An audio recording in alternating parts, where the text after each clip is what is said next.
The theme of the session is Radical Islam from GKLF to TRF. We have prominent dignitaries on the panel. I take the honor to introduce all the dignitaries. We have Dr. Nirmal Singh, former Deputy Chief Minister of Jammu and Kashmir. We have Major General Harsha Kakkar, security expert and and member of GCTC. We have Maulana Mahmood Madani, General Secretary Jamaat Ulema Hind.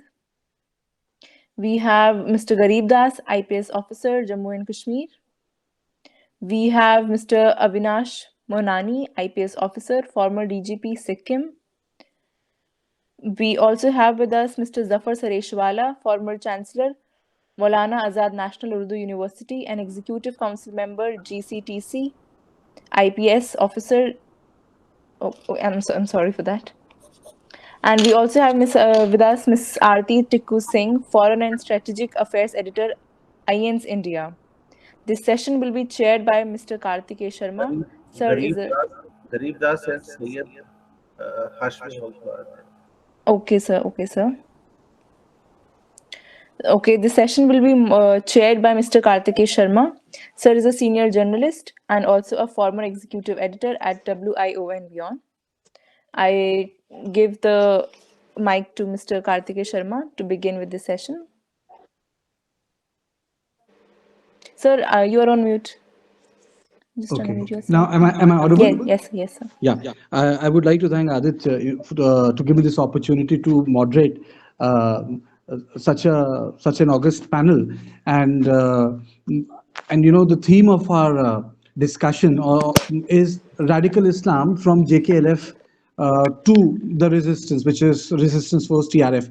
But before we start the discussion, there are certain things which came to my mind, and I would like to put in front of the panel so that our speakers who are going to speak for 5 to 6 minutes, then we'll open it for discussion, at least can touch upon a couple of things. Like, for example, when we talk about rise of radical Islam, our idea is that it emanated from the madrasas, it emanated from the Pakistan. The connection it had with the Iranian Revolution and the so-called counter which the Saudi Arabia tried doing by funding money to their versions of madrasas across the world in order to prove that they're true custodians of the two holy shrines of Islam, and they are the true torchbearers of the religion. How did it impact Kashmir? Second thing which came to my mind was that the diaspora was not a one-day affair. Bias is not built into a system in one day. It is built over a period of time. And when we talk about Pandit diaspora, there were a lot of non-Muslims, who were teaching there, and they all had to leave the place in a day's time. And this is, and being part of one of our family married into the Kashmiri Pandits, I understand that personally, that you couldn't even go back for more than 20 years.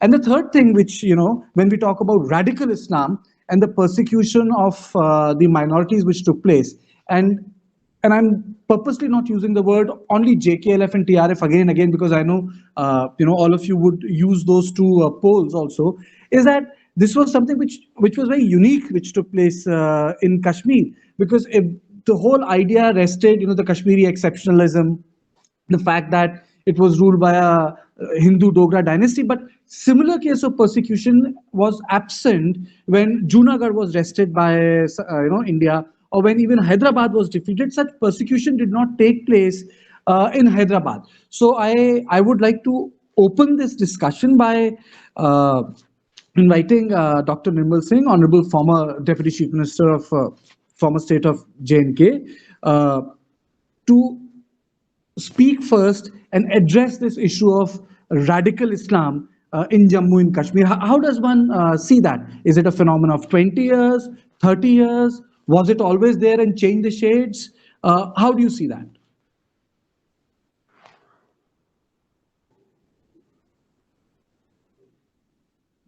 जी जरूर बोलिए. बोलना चाहूँगा. Hello. हाँ, हिंदी में बोलना चाहूँगा क्योंकि मैं हिस्ट्री का भी स्टूडेंट हूँ, और मेरा जो टॉपिक है, जो पीएचडी टॉपिक था, that was on the title was inter communal relations in Jammu and Kashmir from 1846 to 1931. That was the topic. and I had the chance to study various documents which are there in the archive. So on the basis of that, मैं कहूँगा कि ये जो phenomena है ये 1947 के बाद नहीं शुरू हुआ। 1931 में जो 13 जुलाई 1931 का जिसको यहाँ पर जो शहीदी दिन कहा जाता था, उससे भी पहले का है। और जब हम डोगर राज की बात करते हैं तो हम देखते थे कि यहाँ कम्युनल रिलेशंस बड़े कॉर्डियल थे। जो हमारे डिफरेंसेस थे, जो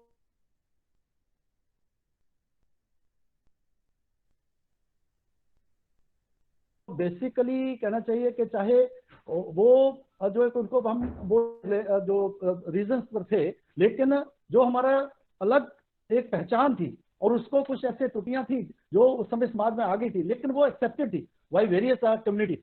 जैसे एक दूसरे से खाना नहीं, पीना नहीं, शादी नहीं करना, इस प्रकार की बातें थी। लेकिन हम देखते हैं कि 1846 से लेके लगातार यहाँ पर जो रिलेशंस थे बड़े कॉर्डियल थे। और जो यहाँ का कश्मीर का जो रेडिकल इस्लाम की हम बात करते हैं, ऐसी कोई बात नहीं थी, बिल्कुल कोई बात नहीं थी। लोगों के रिलेशंस जो थे सोशल लेवल पर, इकोनॉमिक रिलेशंस थे, बड़े कॉर्डियल थे और ये लगातार चलता रहा। लेकिन हम देखते हैं कि जब 1931 जब आता है, 1920s के बाद 1931 जब आता है, तो इस प्रकार का जो एक नई जो एक सोच और नया जो मोमेंट है वो कश्मीर में शुरू हुआ। काफी लोग थे जो कि यहाँ के स्टूडेंट्स बाहर पढ़ने गए और जो पैन इंडिया लेवल पर जो मुस्लिम लीग और जो एक नई प्रकार की पॉलिटिक्स जो थी, कम्युनल पॉलिटिक्स आई, उसके इन्फ्लुएंस में वो आए, वो सभी के ध्यान में है। और कैसे जो है कश्मीर में रीडिंग रूम पार्टी और वो बने और जो नई लीडरशिप थी कश्मीर की वो खड़ी हुई। लेकिन बदकिस्मती ये है कि वो जो लीडरशिप थी वो उसका जो एजेंडा था शुरू में एजेंडा था, वो एजेंडा बिल्कुल कम्युनल था। और वो जो लीडरशिप थी उसको लीड कर रहे थे शेख मोहम्मद अब्दुल्ला। और वही कारण हुआ कि जब बेशक वो एक यहाँ पर जो किंगशिप थी उसके खिलाफ वो मूवमेंट कही जा सकती है, और कई लोगों ने उसको कहा फ्रीडम मूवमेंट ऑफ कश्मीर, इन कश्मीर का भी उसको टाइटल दिया गया। और लेकिन वो जो उसके बीच में जो एक बेसिक एलिमेंट था वो कम्युनल था। जितने भी वहां पर जो मुद्दे थे जो उस समय जाता है, all India Jammu and Kashmir Muslim conference बनी, उसके पहले रीडिंग रूम पार्टी थी, वो उसी का। तो मैं अगर हम ट्रेस करें रेडिकल इस्लाम की, तो उसका जो बेसिक एलिमेंट है वहां हमें दिखता है। ये ठीक है कि 1931 के बाद, जब 1932 के बाद यहाँ पर जब सभा बनती है और बाद में जब कांग्रेस के इन्फ्लुएंस में जब नेशनल कॉन्फ्रेंस जब आती है, तो वहां पर जम्मू कश्मीर नेशनल कॉन्फ्रेंस बना। उस समय एक उसको सेकुलर एक देने की जरूर बात यहाँ पर हुई, लेकिन बेसिक जो एलिमेंट था और वो एलिमेंट हमेशा रहा यहाँ। बेशक सेकुलरिज्म की बात होती थी नेशनल कॉन्फ्रेंस में, लेकिन बेसिक जो वहां पर जो पॉलिटिकल लीड था या वहां पॉलिटिकल जो लीडरशिप थी, इक्का दुक्का को छोड़ के वो सारे कश्मीर के थे।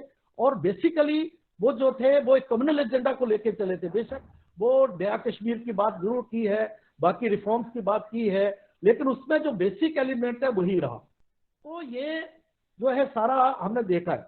और आपने देखा होगा कि यहाँ पर एक सेमिनार हुआ कश्मीर यूनिवर्सिटी में जिसका टाइटल था freedom movement in Kashmir.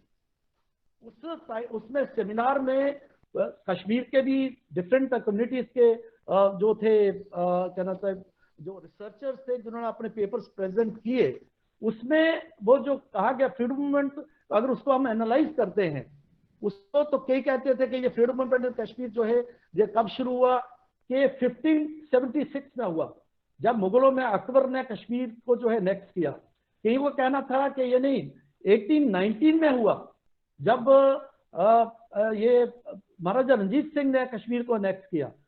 Majority लोगों का कहना था 1846 में हुआ। तो ये जब महाराजा हरि सिंह ने, महाराजा गुलाब सिंह ने जहां कश्मीर क्रिएट की गई, तो लेकिन सभी का कहना था कि this is freedom movement form. और उस फ्रीडम मूवमेंट का और रेस्ट ऑफ इंडिया में फ्रीडम मूवमेंट जो चल रही थी उसका कोई भी बेसिक जो ऑब्जेक्टिव में उसमें कोई जो है मेल नहीं था। लेकिन मैं मानता हूं कि जो आज की जो सेपरेटिज्म है, आज का जो क्या नाम चाहिए, जो रेडिकल इस्लामिक जो वो करने की, जो इसको इस्लामाइज करने की जो कोशिश हो रही है, उसके बीच जहां पड़ चुके थे। और इसमें जो इंटेलेक्चुअल एक्सरसाइजेस थी, उसमें जो सारी ये बातें आ रही थी और उसमें सारे बह रहे थे, ठीक प्रकार से इसको स्टडी नहीं किया गया। और वही जो मूवमेंट थी, इस प्रकार की सोच थी, जिसने अल्टीमेटली जेके लेफ्ट और जिस प्रकार से जो अभी जो रेजिस्टेंस मूवमेंट की जो बात चल रही है, इसको जन्म लिया। और आहिस्ता आहिस्ता जो बेसिक जो सोच थी, जैसे शेख मोहम्मद अब्दुल्ला, बेसिकली वो जो अहमदियाज जो फिलोसफी थी उससे इन्फ्लुएंस थे। बाकी लोग भी तो इस प्रकार का, उन्हें जो मीरवैस फैमिली थी उसमें जरूर जो है इस रेडिकल अप्रोच उनकी थी, लेकिन शेख अब्दुल्ला और उनके साथियों का अभी भी उनका जो इन्फ्लुएंस जो था इस्लाम सूफीइज्म का इन्फ्लुएंस था। लेकिन आहिस्ता आहिस्ता जिस प्रकार से रेडिकल जो एलिमेंट था उसने टेक ओवर करना शुरू कर दिया, और जिसने फिर अल्टीमेटली तो जेके लेफ्ट, और आने वाले वक्त में जिस प्रकार से आगे ये बातें आगे बढ़ रही हैं, उसमें जो है जो पाकिस्तानी एंगल आता है, जो है कहना चाहिए टेररिज्म का, जो जिहादी टेररिज्म का एंगल आता है, और जिस तरीके से पाकिस्तान से जो एक एजेंडे के तौर पर जो है लोग यहाँ पर आए, अगर चरार शरीफ को जलाया जाता है तो सूफीज्म को जो है जलाने की कोशिश की जाती है। वो जो अप्रोच यहाँ पर जम्मू कश्मीर में हुई है, जिसके कारण जो है चाहे वो एक्सोडस हो जिसको हम आज मना रहे हैं, उसका वो उसका आधार बना। और वहां पर जो सोसाइटी को बिल्कुल रेडिकलाइज करने के लिए जो है कोशिश की गई है, तो एक बहुत बड़ा एक कहना चाहिए कि एजेंडे के तौर पर ये इसको किया गया है। लेकिन मैं चाहूंगा कि जो सभी लोगों को, जितने भी यहाँ पर थिंकर्स हैं और खासतौर पर कश्मीरी समाज के लोग हैं, हमें जो है हमारा बहुत बड़ा रोल है। और खासतौर पर हम देखते हैं कि 5 अगस्त 2019 के बाद एक बहुत बड़ा एक स्कोप बना है कि इस रेडिकल जो अप्रोच है कश्मीर में, उसको पॉलिटिक को रेडिकलाइज करने की और इस्लाम के नाम पर करने की जो अप्रोच है, उसको हम जो है ठीक जो है लिबरल जो है लाइंस पर ला सकते हैं। लेकिन उसमें मैं कहूंगा कि कश्मीरी पंडित कम्युनिटी जो डिस्प्लेस्ड कम्युनिटी है, उनका बहुत बड़ा रोल बनता है, क्योंकि अल्टीमेटली वहां का समाज जो है आज जो महसूस कर रहा है कि ये जो सारा कुछ हुआ है, इसने बेसिक जो कश्मीरी सोच है, जो कश्मीरियत जिसको हम कहते हैं, सूफीज्म कहते हैं, शैविज्म कहते हैं, उसको बहुत बड़ा झटका दिया है और इसने सोसाइटी को कम्युनलाइज किया है। तो अभी जो समाज बाहर है, डिस्प्लेस है, उसको वापस आके उनका क्या रोल बनना चाहिए, इसके ऊपर सोचने की जरूरत है। क्योंकि समय कम है, इसलिए मैं ज्यादा बात अभी नहीं कर पाऊंगा, तो लेकिन उस पर सोचने की जरूरत है। लेकिन उसके लिए जरूरी है कि कश्मीरी पंडित कम्युनिटी उसकी अपना जो एक जो आइडेंटिटी है वो कैसी बनी रहे, क्योंकि हम देखते हैं कि उनको आइडेंटिटी को बचाना और वापस कश्मीर में आना, ये हमें जो अच्छी बात तो ये है कि कश्मीरी जो डिस्प्लेस्ड है, एग्जॉस्टेड ये होगा, उनका अभी भी कमिटमेंट जो है कश्मीर के प्रति है, तो उनको वापस आना और किस तरीके से उस समाज में फिर से वही सूफीज्म शैविज्म के आधार पर, वही कश्मीरियत के आधार पर जो काम करने की जरूरत है, मुझे लगता है। Thank you so much. Thank you so much, Dr. Singh. But you made some very relevant points here. And you were talking about an inflection point. You spoke on 1931. I will be taking the points you have mentioned to Major General Harsh Kakkar also. But before, sir, you start speaking, there are a couple of things which came, which Nirmal Singh also touched upon. Dr. Nirmal Singh, he was talking about Kashmiriyat. So, the cultural concept of Kashmiriyat turning into political Kashmiriyat, and then it getting overwhelmed by Islamization of the whole idea of Kashmiriyat. That is something one which came out of this conversation. And second things, which is still there in my mind, and I would like you to Kakkar Sahab take up, is that when we talk about JKLF and radicalization, it was at a point of time when people were supposed to cross the border, get radicalized, come back. Or it was at a time when you were getting radicalized in madrasa. Now, when we talk about the resistance front, you can get radicalized sitting right in your drawing room and nothing will happen. Like, for example, the Charlie Hebdo killers, the terrorists, they didn't go to any mosque. They were radicalized on the net. So I would say the morphology of this whole radicalization has completely changed. And how do you see that, sir? Karthikeya, Dr. Nirmal Singh covered historically very correct. Now, when you look at radicalization, you're looking at it from both angles.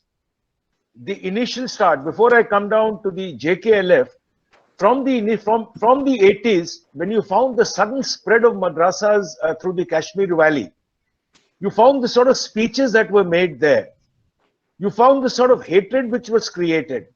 You found the impact that was being given to handle the Kashmiri Pandits.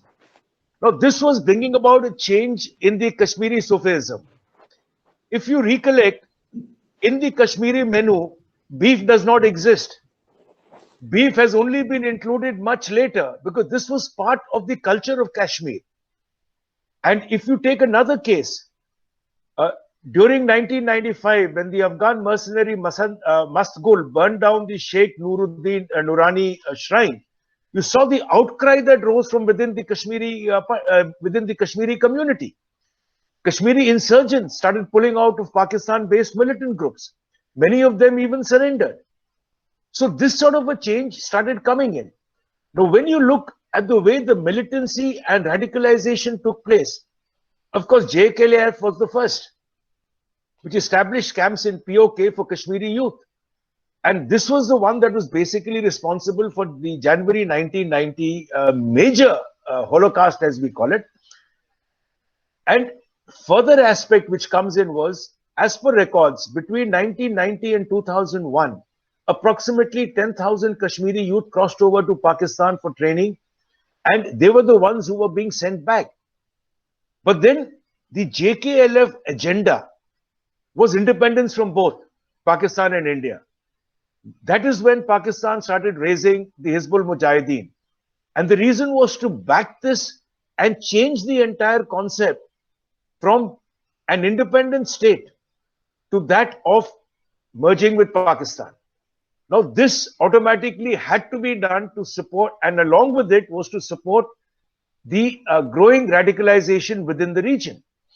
Now, if you also recollect, Hashim Qureshi, the founder of JKLF, fled to Europe when he realized that his entire network was being taken over by Pakistan. So this led to the next part of it which came through. With JKLF now declaring a unilateral ceasefire in 1997 was because by about 1995, you found radicalized groups coming in from Pakistan, whether it was LET, HUM, all of them operating under the United Jihadi Council. Now let's look at it in the environment. Where in Kashmir did we really find radicalization? Was it throughout? No. It was largely prevalent in South Kashmir. Basically, and then with this radicalization growing in South Kashmir, Jamaat-e-Islami started losing its hold. We've been talking about radicalization, but what steps have we taken to counter it? We've been talking about all-out security operations targeting militants. But where have we looked at de-radicalization? People have spoken about it. The CDS has spoken about it, but nothing has really moved. Now, if you look at the way things have changed in the valley, what you've had is you've had groups being renamed, being reformed, being reorganized, basically to suit the situation. Now, the Ansar Ghazwat-ul-Hind, which started declaring its allegiance to Al-Qaeda, it suddenly vanished. It came into play. At the same time, you had the Tehreek-ul-Mujahideen. That also suddenly vanished. But after that, you found the rise of the TRF. Now, why did TRF suddenly come into play? The reason was it is a less religious outfit. And it's basically come in not because of any radicalization efforts, but because of the pressure of the FATF. Now, what is the status today? If you look at the youth who are being radicalized now, all of them are being radicalized at home. Today, social media is the platform which is being used for radicalization. Why are we looking at Kashmir? Look at Kerala. How is radicalization happening in Kerala today? It's again social media or it's contacts with a few. So today, and you look at Europe, you look anywhere where there is radicalization now growing. Social media is a basic tool. Or if you look at it, you want to add on to it, it's the internet, which is a basic tool, which is now backing radicalization. Now let's come down to the TRF. TRF is basically what? It's an outfit which is formed by defection of militants from other groups. And it is to give it an indigenous color to activity, especially post the abrogation of Article 370.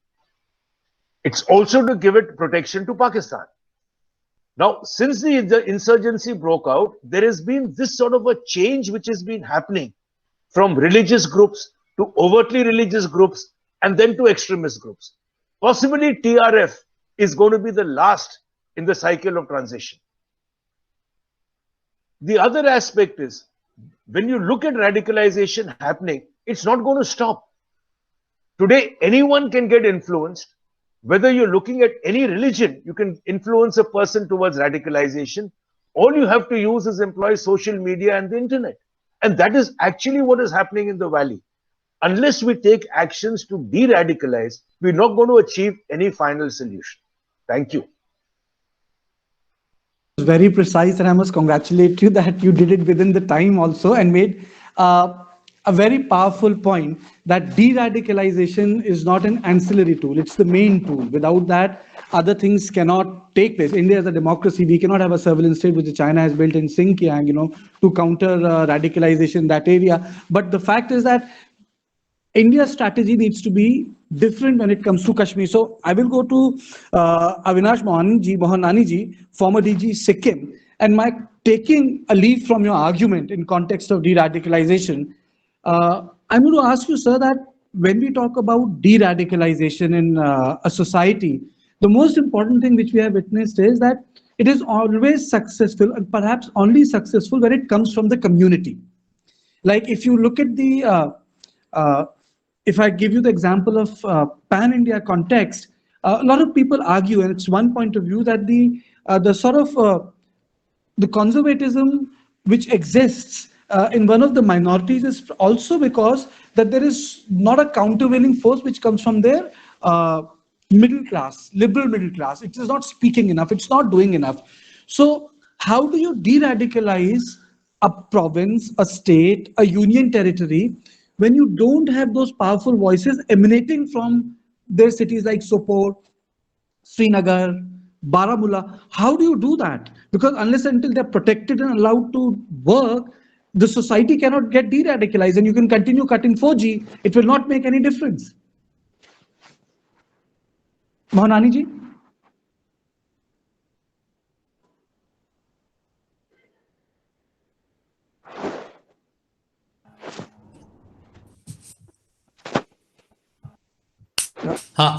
Am I audible? Because my frame Absolutely. is frozen. I don't know. No, it's perfect. That's working. Okay. You raised very valid points about the de-radicalization issue. Now, whom we have to de-radicalize? How do you know that somebody is becoming radicalized, whether on the internet or whether through social media or through peer group or through the any other means for that matter? How a person can be de-radicalized when we don't know who has become radicalized? The radicalization of any youth, whether in any religion, I'm not limiting it to Islam only, because it's happening across the religions. It is not happening in Islam only. So if there is a radicalization, who will be the first person to come to know? You've seen that in many cases, even the parents don't know that their boy has taken this extreme step, or he has gone in this way. So the crucial question is how to identify a person. I'm talking of the broad national level issue. How to identify whether a person has become radicalized or not. That is the crucial issue. And that can only come, one, from the family and from the community. And then the community should have the confidence in the law enforcement agencies. Otherwise, the problem here is that if you report that A boy or B boy is behaving strangely or has some friends or becoming more religious or doing something which are out of ordinary, then what the law enforcement agencies do? They pick him up, start questioning him, pick up his old friends. Now, this is not the way. So the question is, are our law enforcement agencies also geared up to deal with the issue of radicalization? I don't think they are geared for that. So what happens then thereafter is that the people hide. If there is any boy who's radicalized, they wouldn't tell you. So whom are you going to de-radicalize? If you want to de-radicalize a narrative, then the de-radicalization of the narrative has to start. Narrative means what is being said in the general public. So general public, there is a radicalization of both sides, I would say. And why so much of radicalization is in Kashmir? If we come to Kashmir, I'm not talking now rest of India. We have to see that if we believe it is because of religion, it is nonsense. It is because of the rights have been denied to the people of Kashmir. And it is not now. It has been happening for long.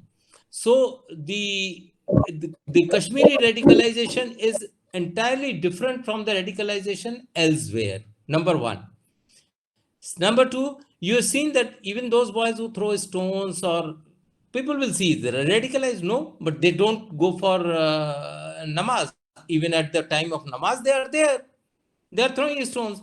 So it is not religious radicalization in total. I would say there is a general feeling that they have been treated unfairly because of their religion only. So a religious component is there, but it is largely a political radicalization. We have denied them from 2G to 4G, still not available to them. It's more than 1 year and 6 months, 4 months or 5 months. And then we expect them to behave very rationally. How is it possible? The radicalization's opposite is rationality, and the rational narrative is not there in the society. There's nobody rational here. We are not rational here. We don't talk secular narrative. Where is the secular narrative? The secular narrative, only the secular narrative can counter the radical narrative. So if we think that there could be, as CDS has said, we can have a de-radicalization camp, I don't know from where he is speaking, what understanding he has of the issue. The issue is entirely different here. We have the issue of political radicalization that can be dealt with politically. Then we may be having some, if there is a religious component, then deal with the religious component, what is there, and deal with the religious component of other groups also. There are other groups also operating in India who have a strong religious narrative. So we can't pinpoint on one community, target one community, and propagate the narrative of the radicalization of A community, B community, or C community. This is not going to work. You can try 100 times, you can hold 100 conferences, seminars, etc. This is not going to work out. And I don't think what outcome can come out from discussions like that we are having. We take a narrative which is available in the media. We believe that narrative.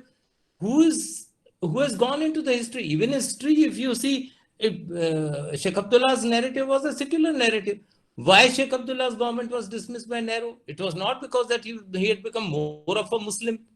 It was because he had started implementing the land to the tiller, and the land to the tiller was going against the overall principle of the Congress. Congress never implemented land to the tiller in the rest of India.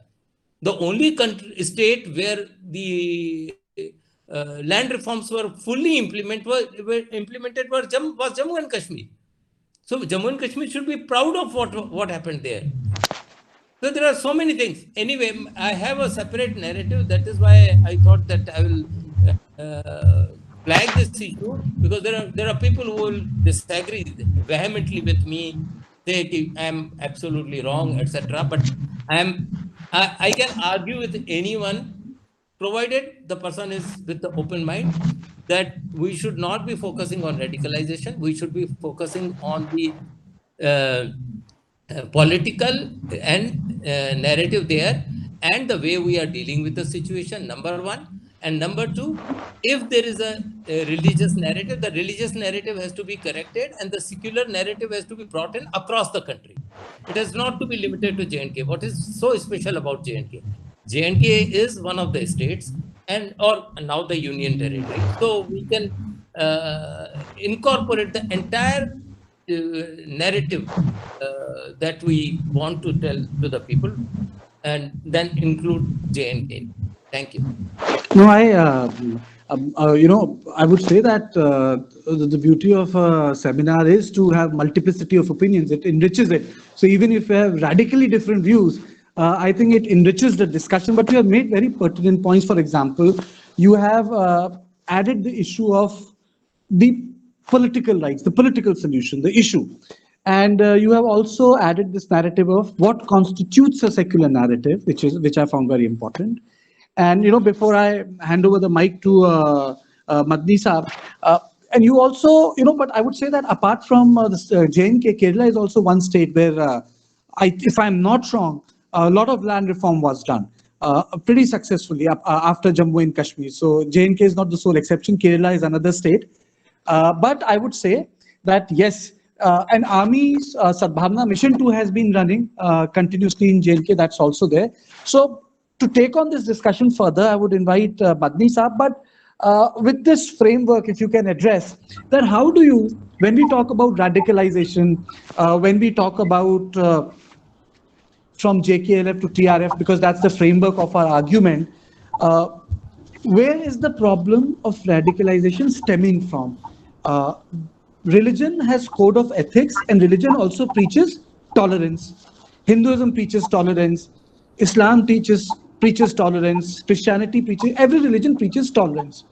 A version of it can have a very violent expression on the society. Like, for example, when we talk about de-radicalization, and a speaker before, Mr. Maunani, was addressing that, it stems from within the community. Like the so-called reformation within Hinduism took place with Tukaram, Kabir, and other people.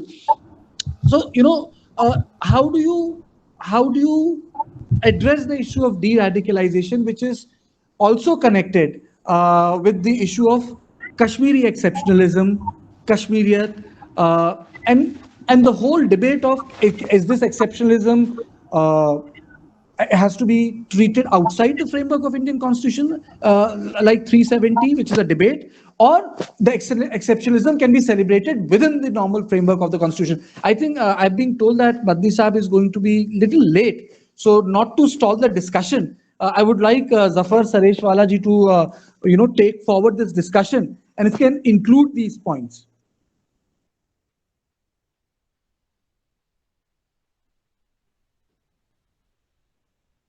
I hope, Mr. Sareshwala? Sir, you are on mute. Yeah, okay. Can you hear me now? Absolutely. Yeah.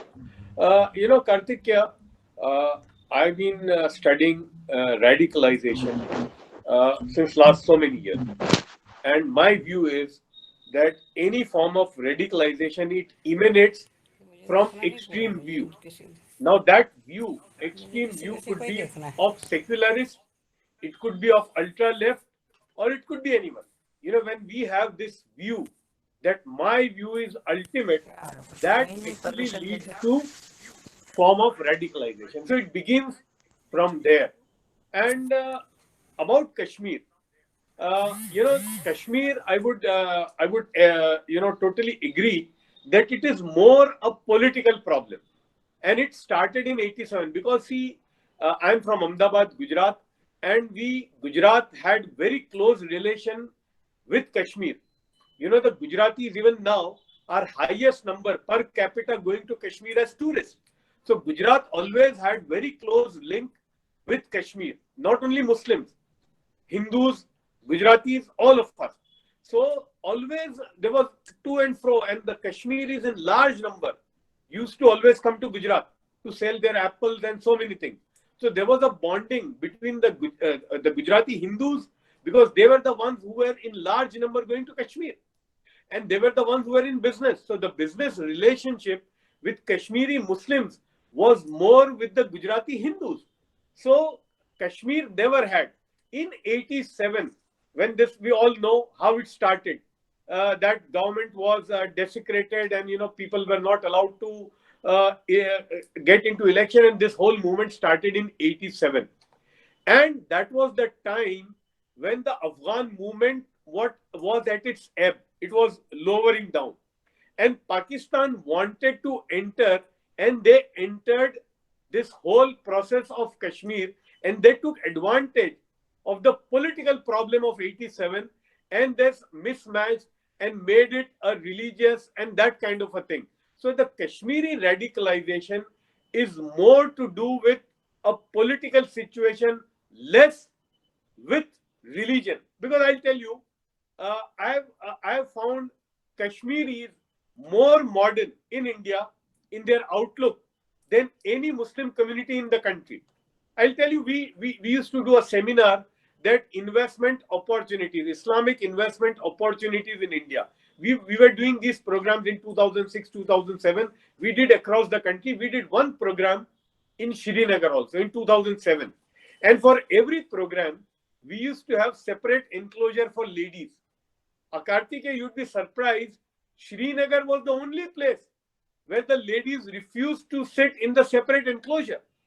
We had same enclosure for ladies and gents. And the number of women, because till then I'd not seen for 20 years, moved in streets. So my encounter with Kashmir was, I saw less women in burqa and niqab than we could see in Ahmedabad and Mumbai. So the Kashmiri outlook was always very modern. Even they were radicalized, but that radicalization was political, less with religion. So I think it had to be treated in that way. And then what happened after this 87, the to and fro of Muslims of India became less and less. So it became a vacuum. For 20 years or almost 15, 20 years, there was a vacuum between rest of India and Kashmir. So the moderate Muslims or the ideology of real Islam or de-radicalization process could not happen. And Pakistan took total control. And as somebody mentioned that, thousands of youth from Kashmir were going to Pakistan. They were trained and they were sent back. So Pakistan had nothing to, Pakistan's ideology was only to destabilize India through Kashmir, and they use religion. Lot of hadiths which we don't even know, like for example, Ghazwa-e-Hind. There is nothing like Ghazwa-e-Hind. It is a false narrative. Then lot of hadiths about jihad, which we never ever knew in India. Now these kind of narratives, because there was a vacuum and there was nobody to counter that, it went around in Kashmir. If we would have access in those days in Kashmir, we would have, with folded hands, asked Kashmiris to keep, the Kashmiri Hindu Pandits with them. The biggest tragedy happened when the Kashmiri Pandits had to leave, Kashmir, the valley, and they had to become refugee in their own country. I think let bygones be bygones. I would now talk or ask the Kashmiris, the people in valley, that the first thing they should do is go to Delhi, go to across the country, wherever Kashmiri Pandit brothers are, you take them with you, you resettle them to their places where they are. I think that would be the best gesture, and I think the proof of the pudding lies in eating. So the best thing would be now for the Kashmiris would be to take all the Kashmiri Pandit with them and give them dignity, which they are your brothers, which you have been always talking about. And I think this should be the process. And I would feel highly obliged that my coming to this program, if it can begin this process, I think I would suggest to the Kashmiri Muslim brothers that let the government or the political parties do what they want to do. You as civilians, you as neighbors, you had neighbor of a Kashmiri Hindu.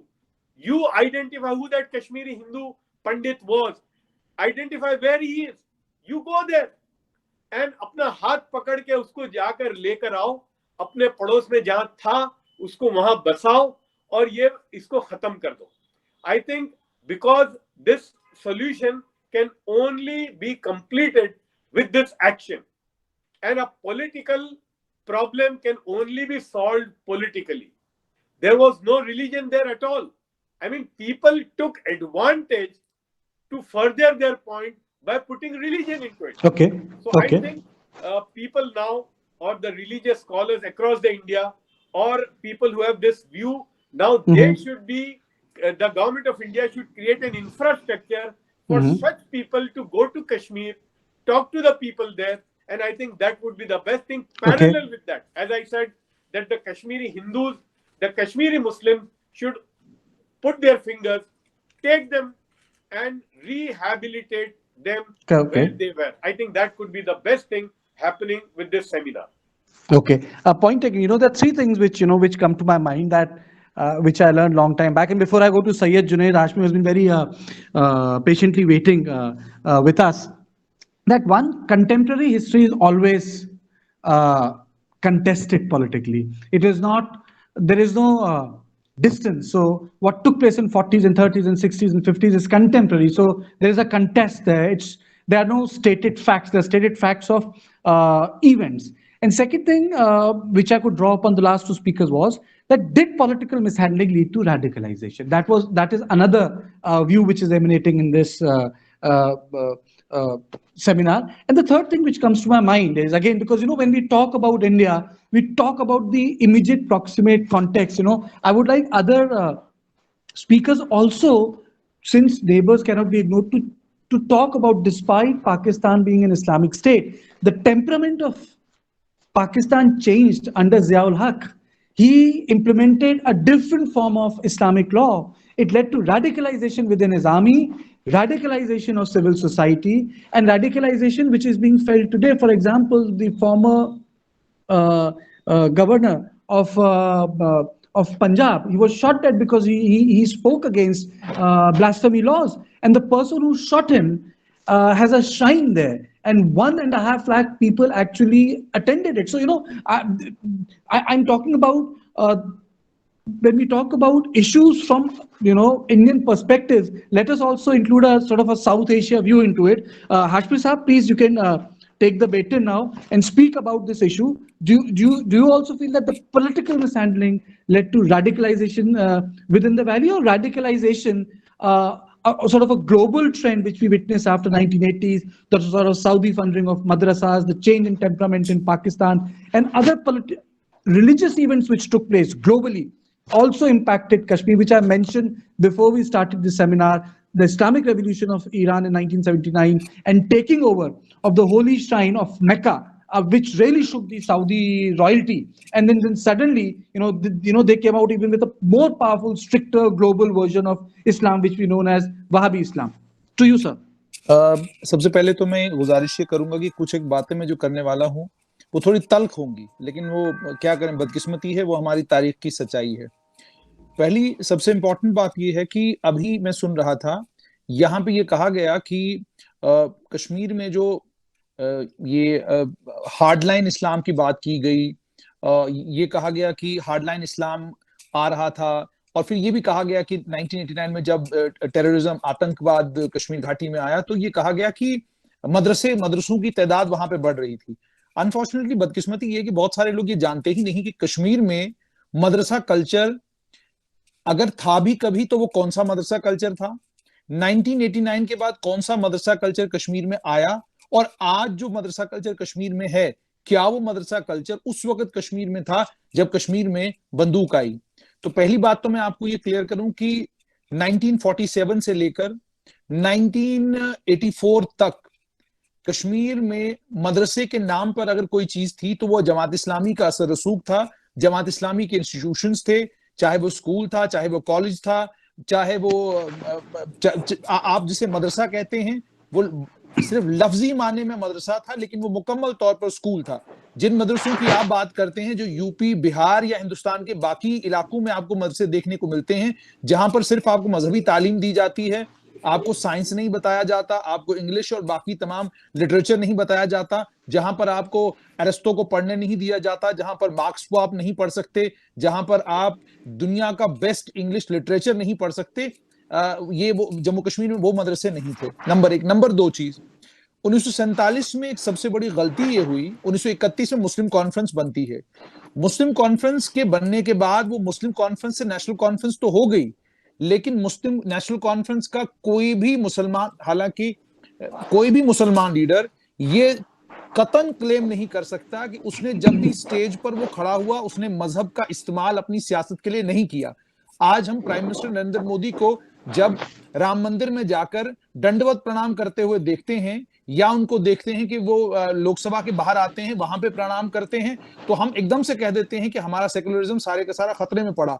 लेकिन मैं इस जम्मू कश्मीर का बाशिंदा हूं, सहाफी हूं पिछले 14 साल से, और जिस माहौल में मैं बड़ा हुआ हूं उस माहौल में मैंने देखा है कि मस्जिद के मिंबर को सियासत के लिए इस्तेमाल जम्मू कश्मीर में सबसे पहले किया गया है। मुझे बताइए, जब आप एक सियासी रैली में खड़े हैं और उस सियासी रैली की शुरुआत आप कुरान करीम की तिलावत करके करते हैं, तो उसका मतलब क्या है?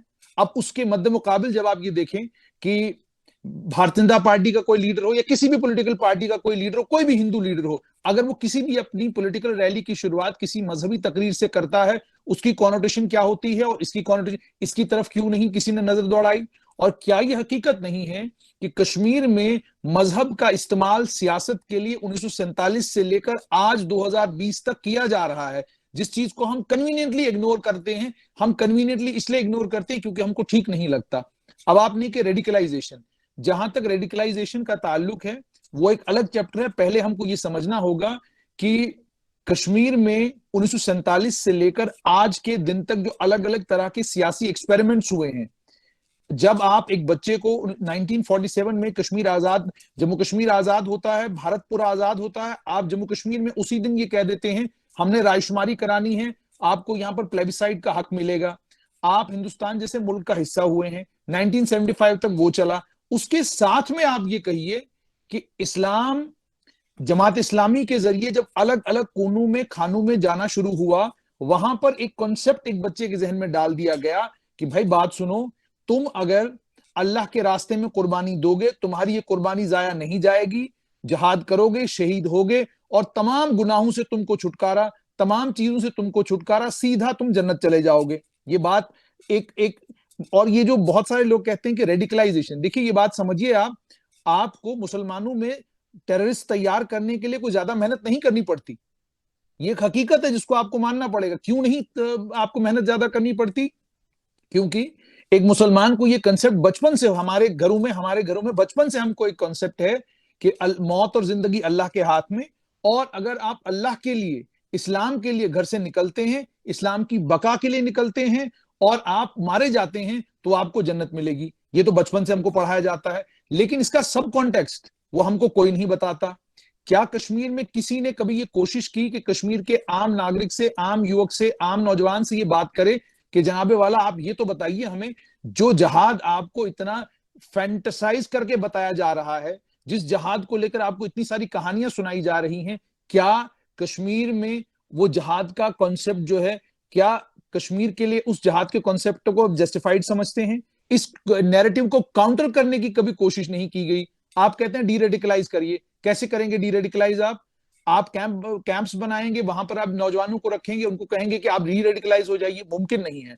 आपको समाज के अंदर ऑपरेशन करना है, आपको समाज में काउंटर नैरेटिव तैयार करना है, और काउंटर नैरेटिव ये तैयार करना है, काउंटर नैरेटिव किस चीज का तैयार करना है? काउंटर नैरेटिव इस चीज का तैयार करना है कि देखिए, एक बात आपको ये माननी होगी, जो कश्मीर में एक परेशानी है भी, वो परेशानी ये है कि पाकिस्तान आसानी से कश्मीर के समाज में सिर्फ और सिर्फ मजहब की बुनियाद पर इस चीज को डालने में कामयाब हुआ है कि आपकी बका, आपका बचाव, आपकी तमाम चीजें तब जाकर मुमकिन है जब आप एक अलग रियासत के तौर पर एग्जिस्ट करेंगे। जो नैरेटिव 1947 से पहले मोहम्मद अली जिन्नाह का था, आप एक सेकुलर सोसाइटी में नहीं रह सकते, आप दबे कुचले रहेंगे।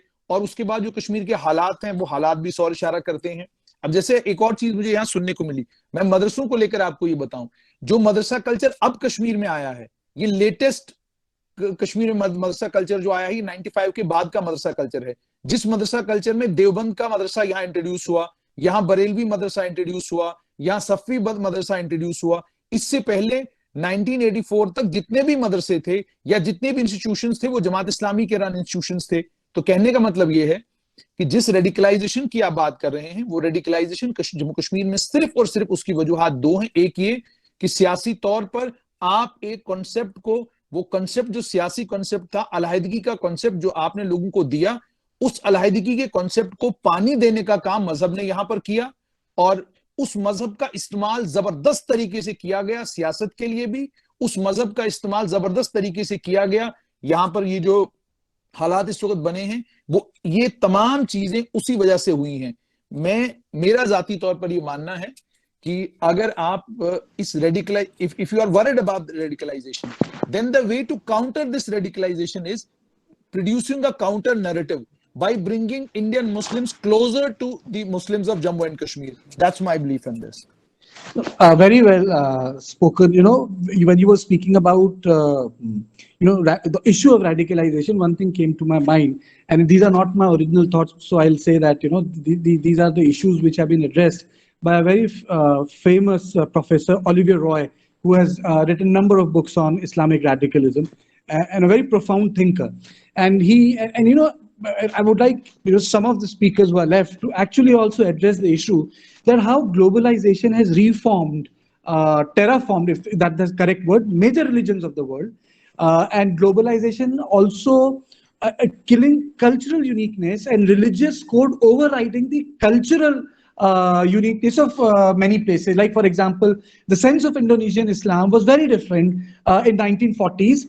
And if you go to Indonesia, it looks very different. There's a sense of uniformity of cultural Islamic symbols, which was not the case 200 years back. That was Indonesian form of Islam. Or if you would have, or when you talk about Kashmir, I personally feel that there is nothing wrong with a madrasa education. Like years back, I drove to Chamba Valley. When I got up in the morning, there were children and they were part of Sri Ravi Shankar school and they were chanting Sanskrit shlokas. I got up in the morning hearing those shlokas. And it was a very nice feeling. No one was telling them that now you become Hindu fanatics. So there is a difference when we talk about a madrasa. So, my personal view is that fanaticism, which we witness today, is not coming from religious learning. It is coming from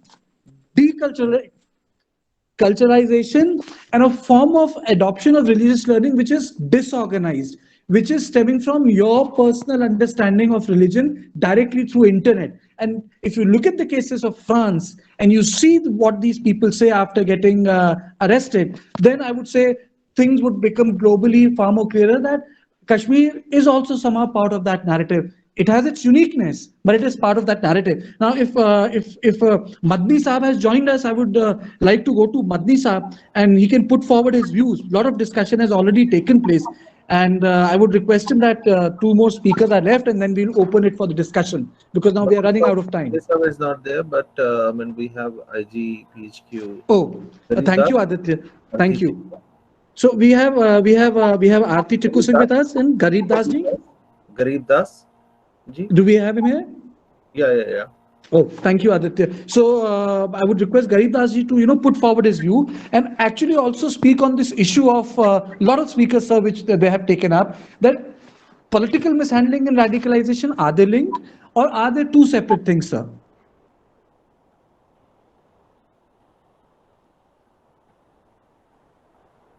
Garib Das ji.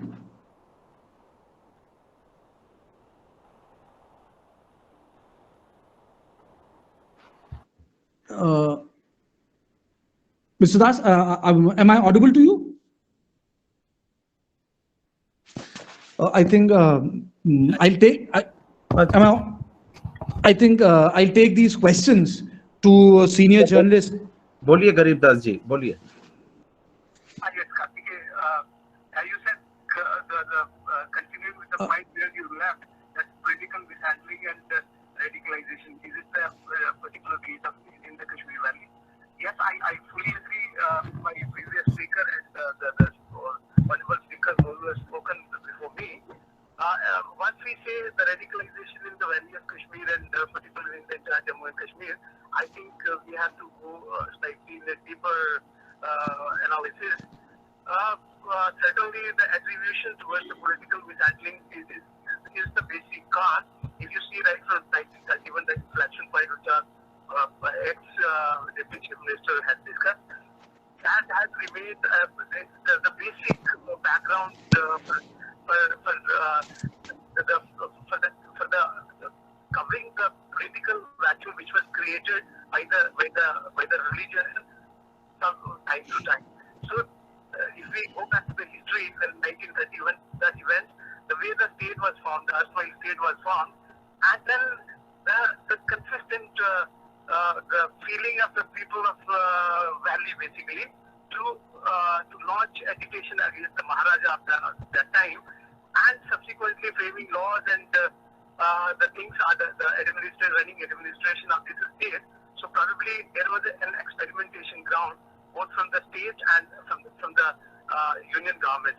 So you see, like after 1975, the Gandhi and Abdullah Accord, and then subsequently installation of Farooq Abdullahji's government, and all of a sudden discrediting that government in 1986, probably has given a space when the Shah government was taken over. They were not having the popular mandate, and the people in the valley have risen against that kind of installation. Probably here that lies the foundation for the modern kind of dissent against the union government. So that attribution, that the political handling of the erstwhile state forms the basis for the what we can call it as a radicalization at the moment.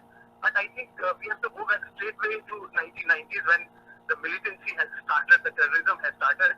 So I think the geopolitics where the Iranian revolutionary movement and the Intifada and many other things which have taken place all around the world probably has also added fuel to the fire. And Pakistan, after Khalistan movement and the terrorism in Punjab, so they, after fighting 3-4 wars with the Indian armed forces, they were unable to settle this dispute, so that's a well-known fact.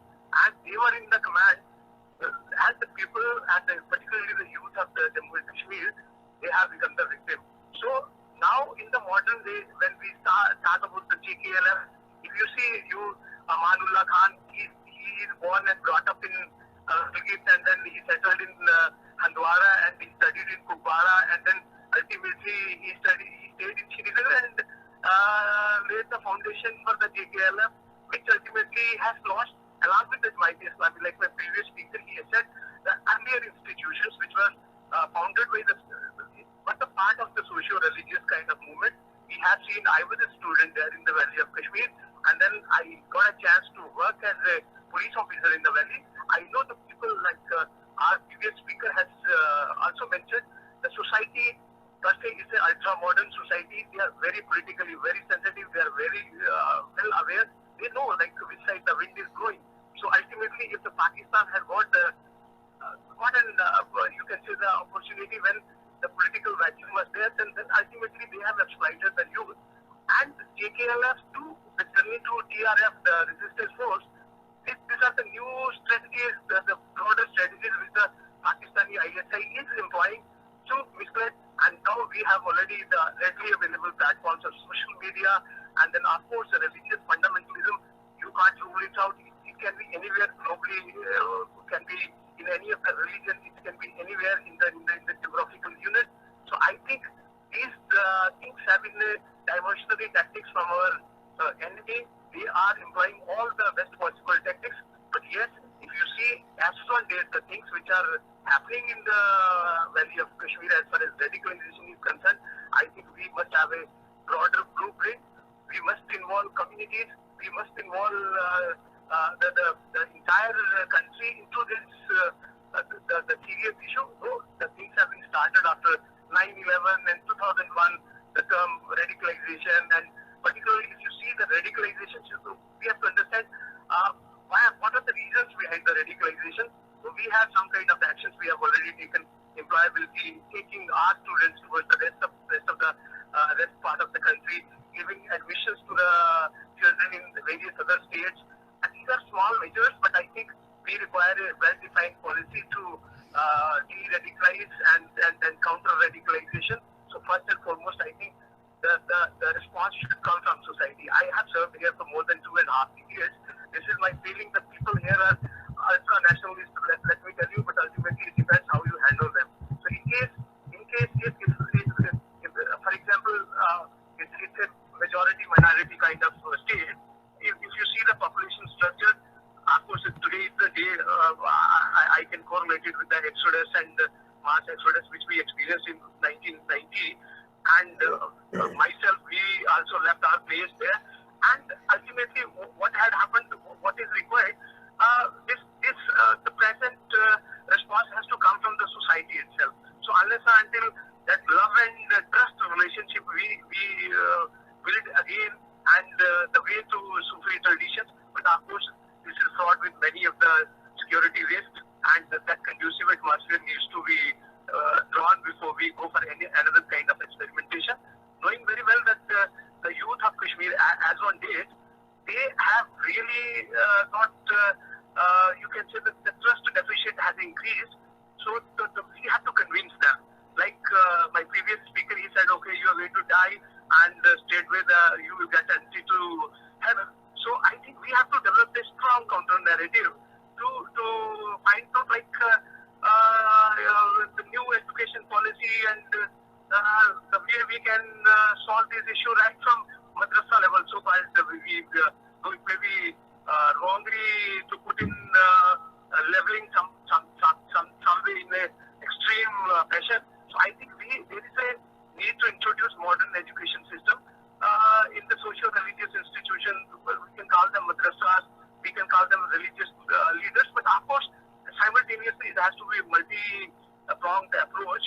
You have to have first and foremost the political empowerment and the balance of power. For example, it should not be dynastic-based politics or some religion-based politics, and because ultimately the problem will settle down to mostly to the politics only. Because the politics, once we discuss, it's a distribution of power and resources. If you hand over power to somebody, and that will have a matter of sense of entitlement, like, oh, this belongs to me, and ultimately it is my wish, and wherever I can take the people of the you can take the people for granted. I think that needs to be curbed, and the fair and rational system of governance and the more transparent and more practical approach for de-radicalization, including de-radicalization, needs to be charted out by the stakeholders. That includes the union government and, of course, the Union Territory of Jammu and Kashmir, including administration. There are many other areas which requires like training, and I'm sure in the times to come, I'm very, very hopeful that the situation is going to improve. We are on the right path, and simultaneously we have to address the Pakistan also, maybe with the hard power, and ultimately taking our own people with the soft power kind of approach.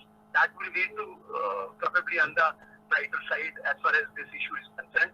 And there is a huge historical things. I will not be going into that details, JKLF to TRF. So probably I think these are the only 4-5 points where we can put our energy and efforts to reach to some kind of conclusion, fruitful conclusion. Thank you so much. No, thank you. You raised a lot of important points. It's absolutely, I understand what you say, but the nature of the Pakistani state is not going to change in future. They can see all the human rights violations in Jammu and Kashmir, but they don't see one where Uyghurs are being kept in internment camps in thousands by China in Xinjiang province. So, it's when it suits their political interest, they will tailor the statement like that. But now I would like to go to Aarti Tikku Singh, Defense and International Affairs Editor of INS. And before I come to you, I would like that if you can incorporate this question into your views on this issue. When does ethnic and political dissent acquires a religious idiom, Islamic idiom or religious idiom? I would use the word religious idiom. And do you feel that when we are talking about radicalization, can radicalization emanate apart from a changing codes of or change understanding of religious codes of ethics to political decisions which are taken? Like, for example, there is a political fatigue in terms of opinion when it comes to Kashmir. You go to any part of India, you travel, you'll say, nahi, theek ho raha hai. This needs to be done, right thing. So do you think that the fatigue in terms of engagement of an average Indian with the Union Territories of Kashmir has also changed. Aarti, please. Thank you, Karthik. Can you hear me? Yes, absolutely. Well, let me first congratulate you for bringing in a diverse range of opinions today. It was really interesting and quite fascinating to hear multiple points of view on not just Kashmir, but Islamic radicalization. And I'm afraid I will have to disagree with most of the speakers on many issues today, because I feel that most of the opinion came from either from an outsider's point of view, or came from people who have not really invested in the history of Kashmir. Now, let me begin with the question of what is Islamic radicalization? And is Kashmir really an issue about Islamic radicalization? To begin with, I have to say that, we all, including, Hindus and Sikhs and Buddhists, may have radical ideas.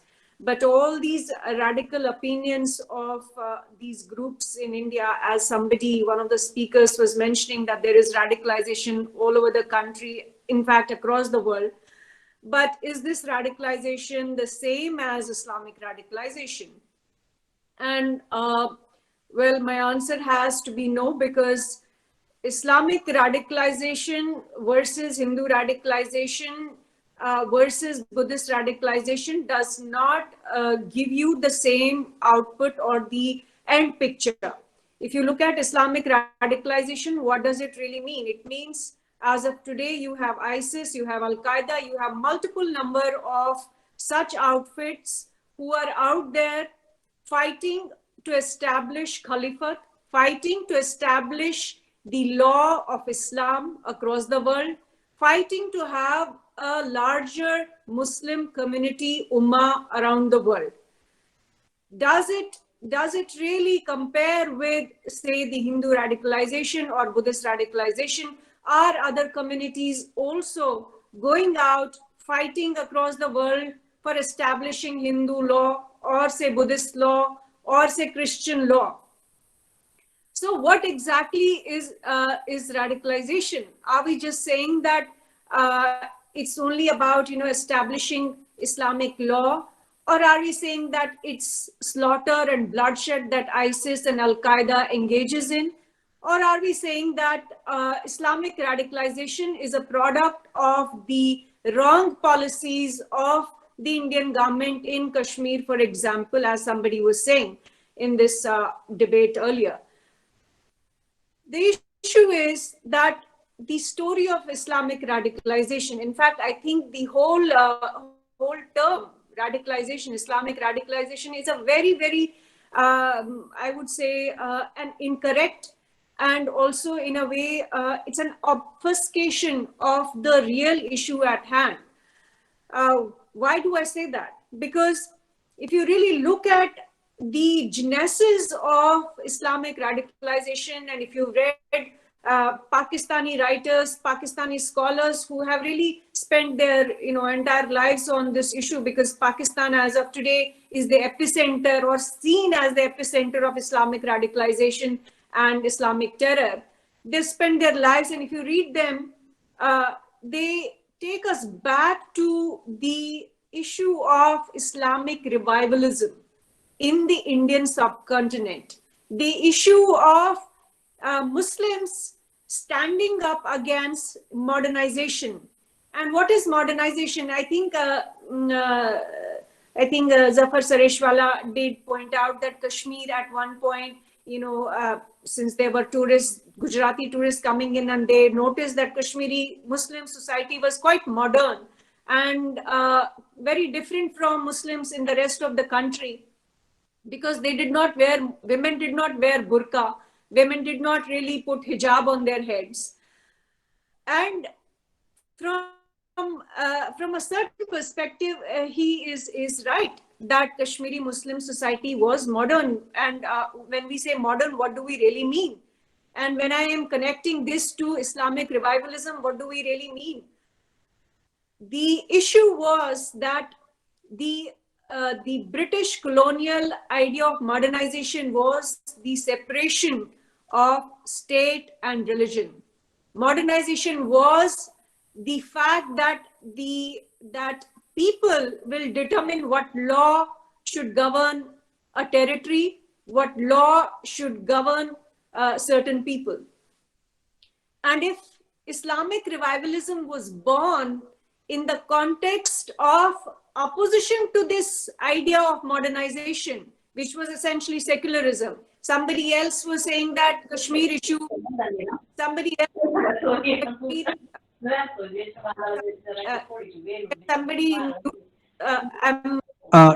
can you please, whoever is a part of this discussion, can you please mute your microphone? Aditya, can you help us a bit? I think someone's microphone needs to be muted. Okay. Aarti is getting disturbed. Yeah. Yeah, Aarti, please go ahead.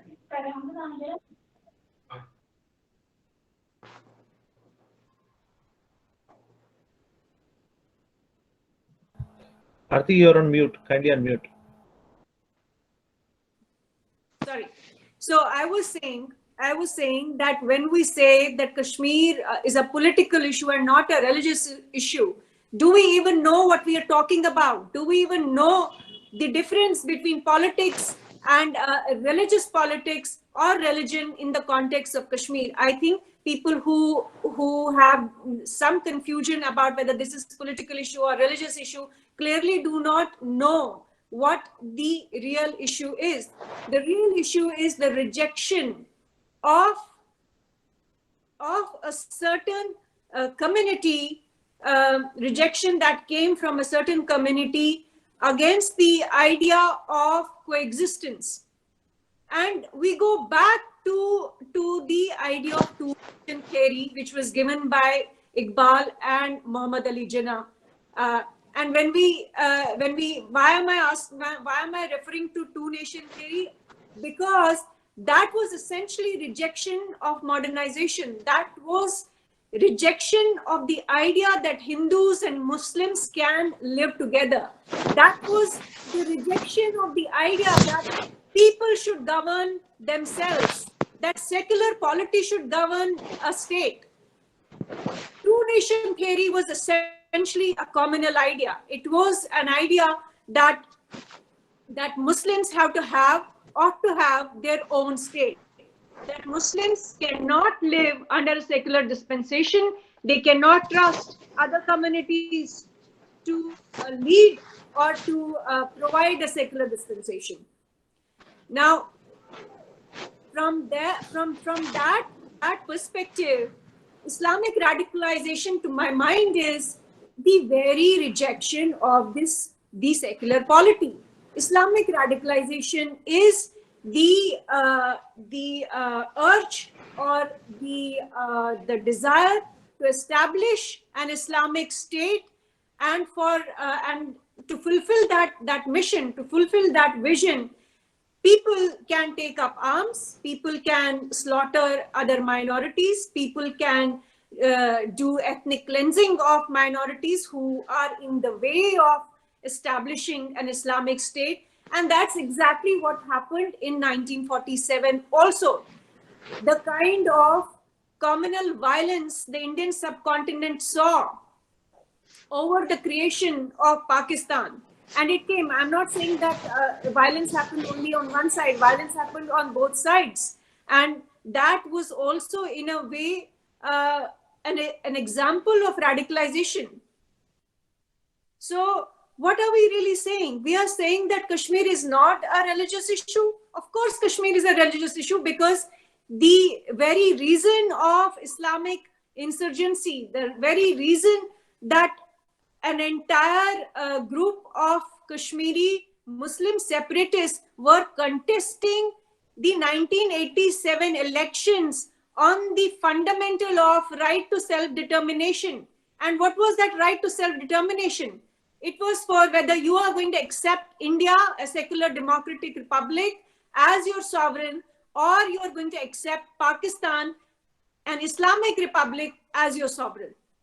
So for anyone to even have these, confusions and to peddle these confusions in public domain, I think, we really need, if you really are interested in secularizing your people, if you're interested in secularizing your communities, then you must know the history.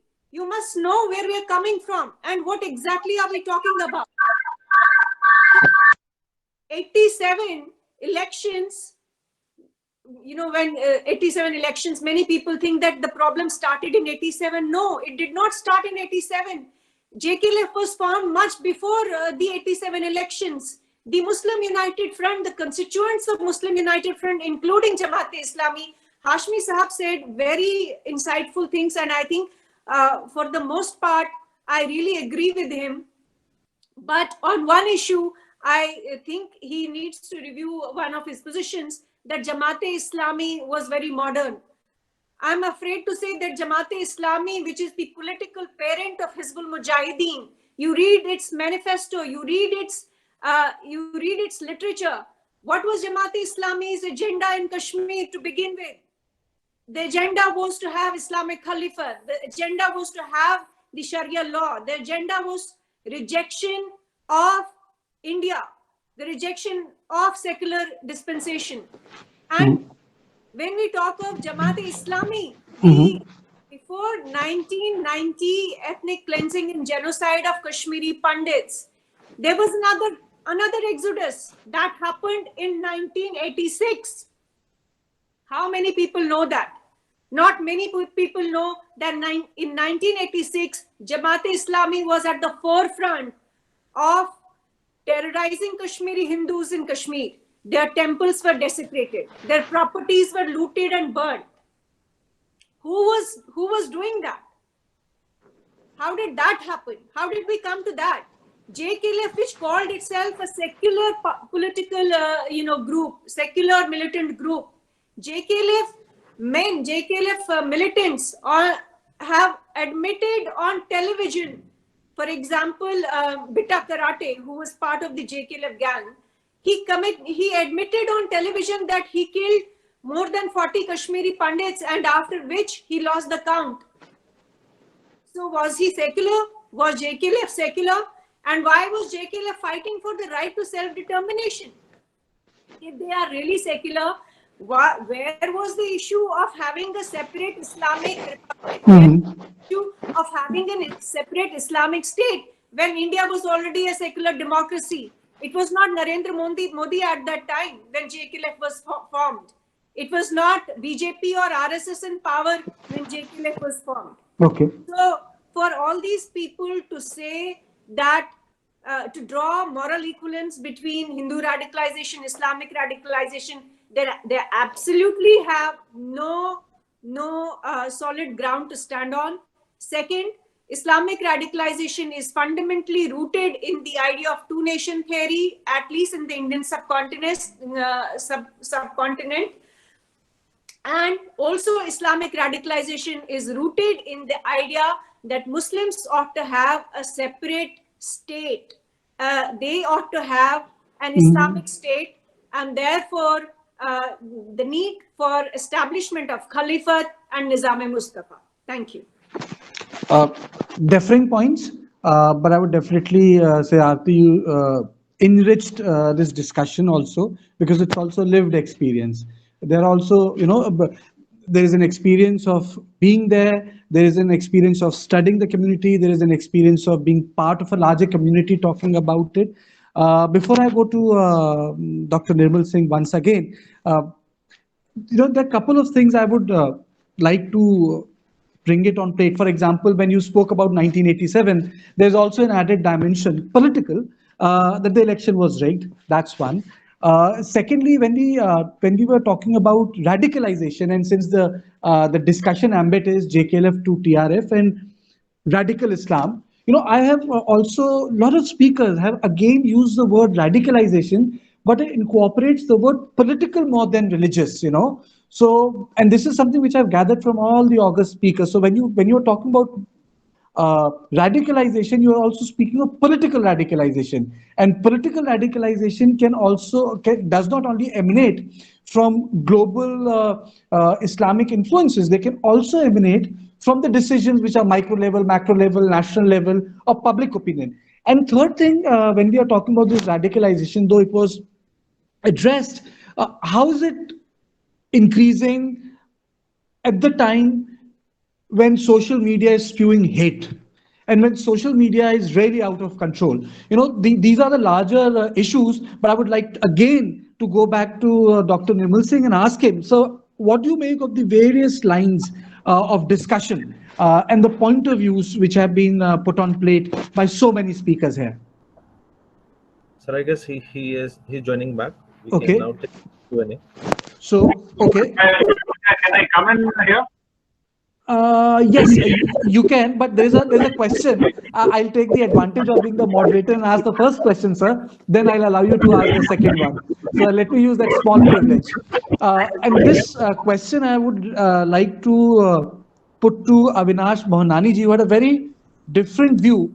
And since you have been DG of Sikkim, it's an understatement to say that, sir, you understand policing, or you understand what is intelligence, or you understand, what it is to run a state, to border state, law and order. I want to ask you, do you feel that the problem of radicalization only rests with certain political discussion?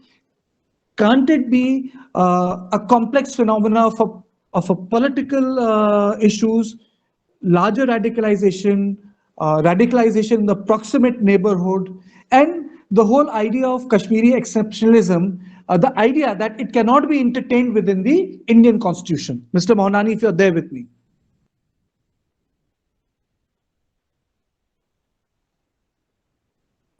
Sir, you are on mute. Mr. Mohanani? Yeah. Did you hear me, sir? Am I audible? Yes, you are audible. Did you hear my question, sir? Okay. Yeah, I heard your question. Look, first thing, let me say that again, we are coming back to this strong word of radicalization, which I don't want to use anymore.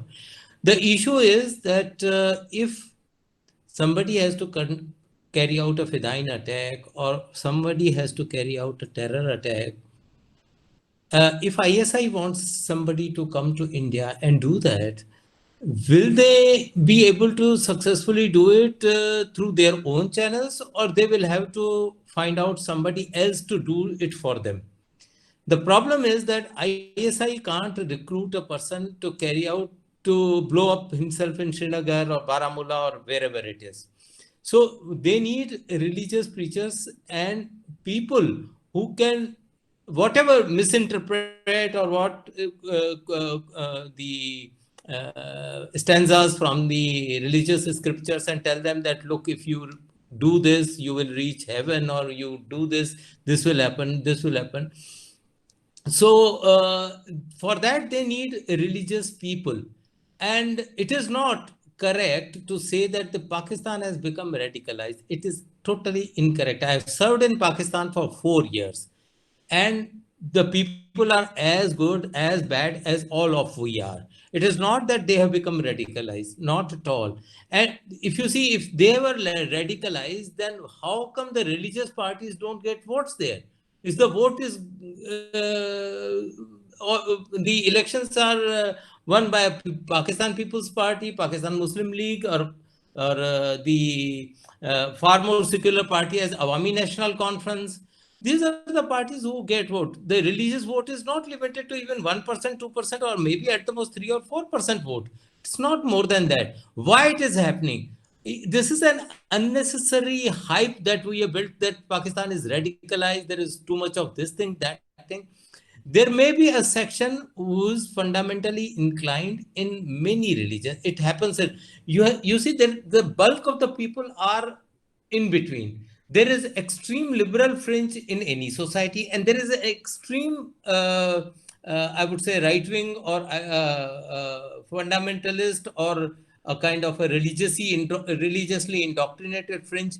It happened. It is existed in India. It existed in every part of the world. It is still exists everywhere. So this society is a very complex. And when these people also come, I have talked to many. Actually, I have retired as DG Sikkim, but I have served for 24 years in Intelligence Bureau. I know that. Kashmir. I know.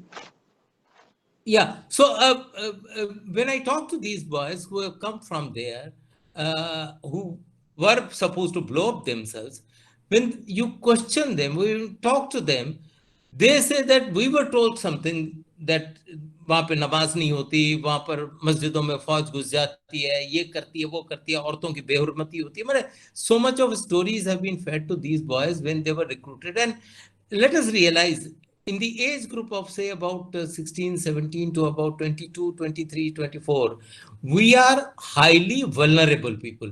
And any kind of religious indoctrination or other indoctrination, maybe it's even if you find the recruitment of by the Naxal groups is also this age group only. These age group people want justice to happen in the world, justice to happen to everybody in the world. So if you are indoctrinated by say a religious preacher, then you get carried away. So many Fidain who came as Fidain, who came agreeing to do Fidain, they turned around and said, we are not going to do what you taught us there in Pakistan. It's not true. We are not going to do it. So it's not very, it's a lot of gray areas. It's we are presenting it to be a black and white, that this is religion, this has happened, this has happened, this has happened. This is utter nonsense, nothing else. This is मैं क्या कहूँ कि मैंने क्या आदमियों के सबके दिमाग में भरा हुआ है. There is a lot of gray areas. There are people, these are people who are walking people, who are living people. Okay. You talk to them, it's a totally different. So one thing, the religious component is introduced, and if the society is not rational enough, I would not use secular because secular is people take objection to it in this comment. So when the narrative is not to question, when the world's narrative is not moved on the atheistic lines, or the religion is not separated from politics, and religion and politics have been going on together for centuries. It's not today that religion has been used. Religion has been used for centuries. So my point is that what radicalization we are thinking doesn't exist anywhere in the world. It exists because there is a small fringe, and we have to deal with that small fringe. We don't have to talk in a bigger terms and confuse. Okay. Point taken. You know, I understand where it is emanating from, and before it's like saying this, that did the rise of ISIS took place because of the larger radicalization post Al-Qaeda world, or did a political decision of departification of the Iraqi armed structure by the US government created conditions for ISIS to acquire religious freedom? These are bigger questions, sir. But before that, I would like to again invite Dr. Nirmal Singh to speak on this issue. He has joined us back. Sir, a long discussion had taken place for 1.5 hours. A lot of speakers have spoken. A question has already been fielded. Now, what do you make of this discussion? You have a lived experience of the state. What is the answer to the radicalization on which the views are already contested that the word in itself is inappropriate? To you, sir. Nirmal Singh ji.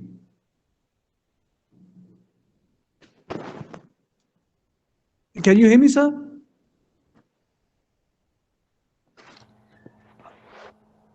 Aditya, I think that Dr. Singh joined us because I could see his signature on the... Yes, he's there. He's there. Dr. Singh, am I audible to you, sir? Kindly unmute your mic, Dr. Nirmal Singh.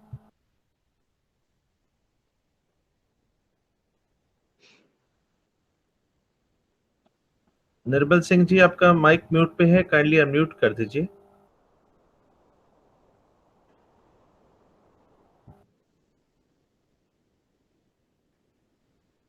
Sir, I don't see him on the call, maybe. Hello. Hello. Yes. Hello. Yes, sir. Yes. हाँ, आवाज आ रही है? हाँ, आ रही है आवाज. आपकी आ रही है, आप बोलिए. जी. देखिए, एक्सपीरियंस है, जैसे मैं सुन रहा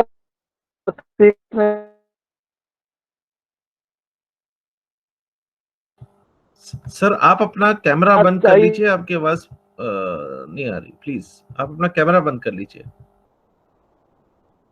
प्लीज। Thank you.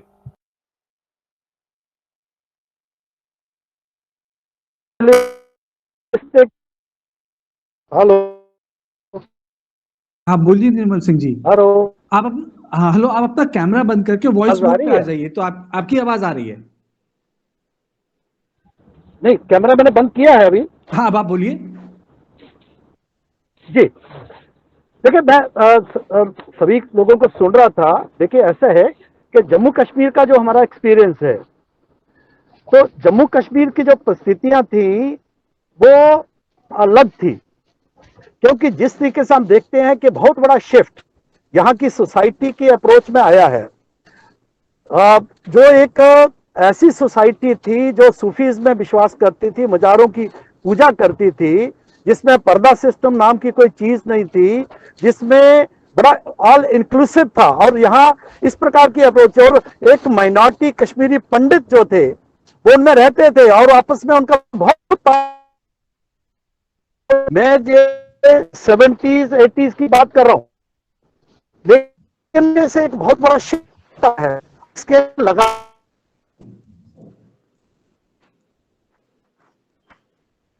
जो एक पॉलिटिकल ट्रमाइल, और जिस तरीके से यहाँ पर MUF को जो है हरवा के, और जिस तरीके से एक नेशनल कॉन्फ्रेंस की सरकार को इम्पोज किया गया, वो जो सारी चीजें थी, क्योंकि यहाँ पर वातावरण था, सिचुएशन ऐसी थी, उसको पाकिस्तान ने प्ले किया।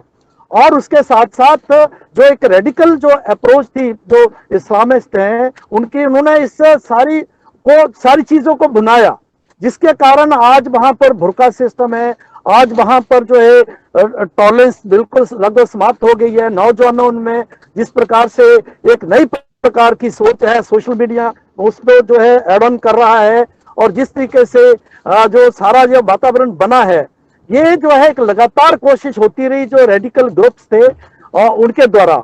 और वो कश्मीरी जो था, जो कि सूफीज में विश्वास करता था, आहिस्ता आहिस्ता जो है वो रेडिकल इस्लाम की तरफ बढ़ता गया, और उसमें जो पॉलिटिकली भी उसको यूज किया गया, और स्लोगन्स जो थे, रिलीजियस स्लोगन्स को जिस तरीके से पॉलिटिक्स में लाया गया, और जैसे बिल्कुल जुनैद हाशमी ने बड़े विस्तार से कहा है कि जिस तरीके से वहां पर जो है जो मॉस्क पॉलिटिक्स थी, ये शेख अब्दुल्ला के समय से चलती आ रही थी, लेकिन उसके बावजूद भी यहाँ पर जो आम समाज था वो इस बातों में नहीं आ रहा था।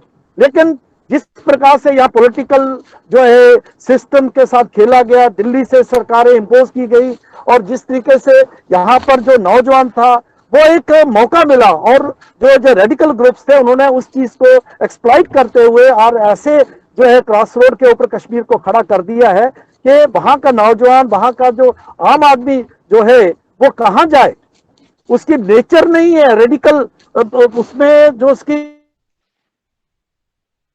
है, उसके उसके उसके जो कल्चर लिगेसी ऐसा नहीं है, लेकिन जिस तरीके से उसको बनाया जा रहा है, तो ये एक वहां की जो अनफॉर्चुनेट सिचुएशन है, ये मेरा मानना है।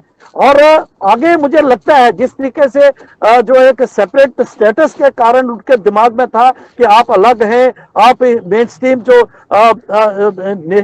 इंडिया है उससे अलग हैं, स्पेशल हैं, आप जो है पाकिस्तान और इंडिया लगभग बराबर आपका जो है उसके साथ आपके रिलेशंस हैं, वो अभी समाप्त होने के बाद अभी यहाँ का नौजवान, यहाँ का आम आदमी जो है वो डेफिनेटली एक जो है नई दिशा में जाने के लिए और पॉजिटिव लाइंस पर सोचने के लिए जो है तैयार हुआ है। और मैं समझता हूं उनके जो हेरिडिटरी जो उनका है कि वो एक जो है सूफीज्म का, वो अभी भी वहां पर विद्यमान है, जिसको इनकरेज करने की जरूरत है। और वहां पर जो ठीक पॉलिटिकल सिस्टम खड़ा हो, और पॉलिटिकल पार्टीज को की भी जिम्मेदारी बनती है कि फिर आके वो इस प्रकार के स्लोगन्स ना दे कि लोगों को जो मेन स्ट्रीम पॉलिटिक्स है उससे दूर ले जाएं, उनको जो है तो रिलीजियस जो स्लोगन्स है उनको अलग करना पड़ेगा। यहाँ रहता है मुझे लगता है। ठीक बात बोली आपने, मतलब overdose of politics and religious always create political tension. But the larger, I think it's time I open the floor. There are a lot of people patiently waiting, so I'll start taking questions from other people who have been very patiently listening to the conversation. I'll start with you, Brigadier sir. Please ask a question. Thank you very much. In fact, when all the panelists had spoken before R.T. Tikku Singh, I was, getting a lot of ideas, and unfortunately, R.T. Tikku Singh eased my situation quite a lot. He has covered one full aspect, and then you had Dr. Nirmal Singh speaking. He covered the second aspect, but yet there is something left which I thought I must cover. We talked about the radicalization, and then the ideas were given that radicalization is only a fringe element, and I fully agree with it.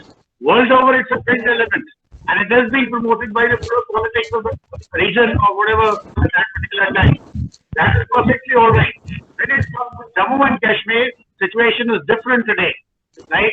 And as R.T. Tikku Singh correctly said, that if you want to know the reality, please ask the person who's from there, and not somebody who studied sitting outside JNK. And you gave the example, Karthikeyan, that you went to Chamba and you heard people chanting mantras. What is happening in Kashmir today?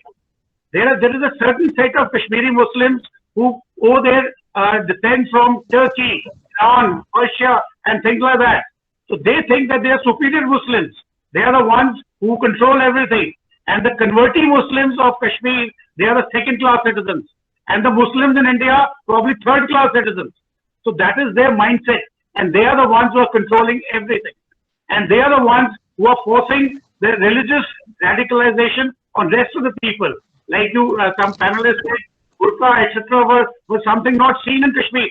It was a liberal society. How was it changed? It is changed because of the efforts of these people, supported by Wahhabism from Saudi Arabia or ISI from Pakistan or a joint effort or whatever. So what have they done? There were Maulvis in Kashmir always. Kashmir had mosques. The culture was there. But what was the need to import Maulvis from UP and Bihar, Barelvis, the Deobandis? Why were they brought in? And they were given state subjects either in a clandestine manner. You cannot say that they come from outside state. But they are the ones who have changed the color of everybody. Like I was in the United Nations. I belong to JNK, by the way. I was in UN in Gukar Road. There was a mosque right opposite my office. And we used to see the recordings after the prayers were done. There used to be a political speech. We used to get the recordings from the intelligence sources. IB was with us. And we used to analyze those things. And that is where the radicalization was being done.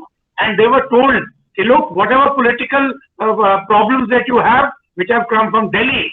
And actually the thing was that these are a few controlling Muslims who are in controlling the power of the state. They were the ones who were eating up, who were taking up all the money. And the poor people were still suffering and listening to this Maulvi. And those people who could afford, they would have Maulvis giving tuition to the children. So in this particular kind of a thing, when a Maulvi says something, and he says about 72 who's or whatever, the young mind is likely to be radicalized too. Now, de-radicalizing that young mind, the answer is not social. The answer is programs from the government. The answer has to come from the channel. But Brigadier sir, that was a long, I would say that was a long point of view without a question. It was a long point of view without a question, so I have to, bring back the discussion in, and I would like other people who are part of the this webinar, if they have any question to the speakers, please come forward and ask the question. So you can paraphrase and give it to others. Let's see what others have to say about it. So, no, please ask the question. If the other listeners, you can come and join and ask the question. The question basically is that what I'm trying to tell is that world at large has got a lot of experience. People are intellectuals, they know everything. Sir, I'm saying, sir, what is the question? Can you ask a specific question?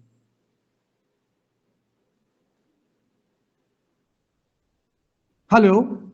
Sir, you are on mute, Brigadier sir. So what's the specific question? Question is, if the social way of de-radicalization is not available, which I've just told you. What are the other ways because Okay. of as intellectuals Okay. who think? Okay. So if the social ways of radicalization are not available to a particular society or not available as a tool to the state, then what are the other available means? Does any Can I answer this? panelist would like to answer that question? Aarti, would you? Yeah. Please I would go like- ahead. Well, thank you. I think that's the most critical question tonight, because after all, we all have done our diagnosis, we have studied the issue, but what is the solution, and is there a solution to begin with? And I think for the last 70 years, India tried almost everything. We went to war with Pakistan, at least 4 conventional wars, over the same issue. For the last 30 years, India has been fighting a proxy war, which is essentially Islamist jihad, sponsored by Pakistan. And India tried its best. India tried democracy. India tried reaching out to people in the separatist camp. India tried to reach out to people in the mainstream politics who were mainstream and yet were soft separatists. So India tried almost everything, and I think finally, after 70 years, on August 5th, 2019, India finally removed all the ambiguity on the question that J&K deserves a special status because it's a Muslim majority state, that J&K deserves to have greater autonomy because it's a Muslim majority state, because it deserves to have not just greater autonomy, but have million other things because it's a majority state. I think on August 5th, 2019, India removed that ambiguity and its own confusion, which it was carrying for the last 70 years. Because in 1947, if India rejected the two-nation theory and decided that it was going to be a secular democratic republic where everybody will have equal rights, where everybody will be at par with each other, and yet it was not able to implement that in J&K in the last 70 years. Okay. That's the confusion it removed last year, on August 5th, 2019, by including J&K as any other part of Okay. and now also with the new amendments that have come in, the land amendment bill that was brought in, and other domicile amendment that was done, they also, in a way, I would say, remove all the confusions and ambiguity. And I think India has finally accepted that we were founded on secular principle in 47, and we must continue with that principle. Okay. 2 minutes left. I want to go back to Junaid. Junaid, are you there with us? Are you still with us, Junaid? Yeah. I'm here. Okay. I have a question for you, and I wrote it when you came. Do you think in Kashmir, political and religious radicalization are interlinked? Very briefly.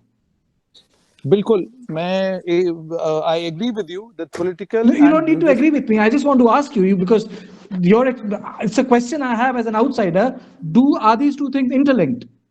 These two things are interlinked, but लेकिन I just want to make a very quick point.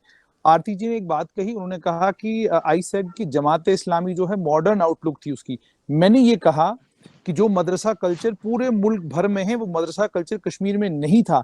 Jamaat Islami जिस इस्लाम को कश्मीर में preach करता था वो religious इस्लाम नहीं था, वो पॉलिटिकल इस्लाम था. दूसरा एक इंपॉर्टेंट पॉइंट, जिस वक्त इस मुल्क का बंटवारा हुआ पाकिस्तान और हिंदुस्तान में, जो इस्लाम के मानने वाले लोग थे वो भी 2 खानों में बटे हुए थे. एक वो इस्लाम था जिस इस्लाम को मौलाना मदनी प्रोपोगेट कर रहे थे और जो ये कह रहे थे कि हिंदुस्तान के मुसलमानों का मुस्तकबिल जो है वो इसी मुल्क में महफूज रहेगा और हमें एक सेकुलर मुल्क का हिस्सा बन के रहना चाहिए. दूसरा इस्लाम वो था जिसके प्रोपोनेंट आलमा इकबाल और मोहम्मद अली जिन्नाह थे.